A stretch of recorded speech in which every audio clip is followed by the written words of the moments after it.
व्यक्त करतायत। Camera person Ayub कागदीसह आफताब शेख, एबीपी माझा, नांदेड। अकोला लोकसभा मतदारसंघातही मतदानाला सुरुवात झालेली आहे। मतदान करण्यासाठी पहिल्या ठोक्यालाच मतदान केंद्रावर मतदार दाखल झाले।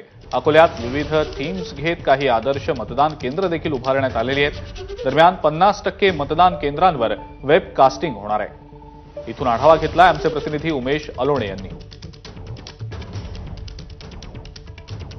अकोल्यात अगदी 7 वाजतापासून मतदानाला मोठ्या उत्साहात सुरुवात झालेली आहे आणि आपण या एसए कॉलेजच्या मतदान केंद्रावर आपण पाहतोय की सकाळी 7 पासून या ज्या रांगा लागलेल्या होत्या त्या मोठ्या प्रमाणात नागरिक 6:45 पासूनच इथे आलेले होते आणि आपण पाहतो की ज्येष्ठ नागरिकांचा मोठा सहभाग जो आहे तो या मतदानासाठी आपल्याला दिसत आहे।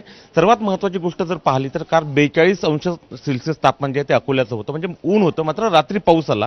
हे दोन्ही जर वातावरण पाहता ज्येष्ठ नागरिकांनी सकाळीच मतदान करण्याला प्राथमिकता दिली आहे आणि त्यामुळेच मतदानाचा टक्का जो आहे पुढच्या 2 ते 3 तासात म्हणजे 10 वाजताच्या आधीपर्यंत मतदान जास्तीत जास्त कसं करता येईल आणि आपल्या मतदानाचा हक्क बजावून जास्तीत जास्त प्रमाण जे आहे, सरासरी आहे, पर्सेंटेज जे आहे ते मतदानाचं वाढावं यासाठी अकोलेकर आता रांगांमध्ये लागलेले आहे आणि हाच उत्साह जर कायम राहिला तर पुढच्या 3 तासात जवळपास एक अतिशय चांगला जो आकडा आहे मतदानाचा तो आपल्याला दिसून येईल। उत्साह जो आहे तुमच्यातला दिसत आहे, सकाळी आले सर्व कामं म्हणजे तुम्ही बाजूला ठेवले आणि पहिल्यांदा मतदान करताय।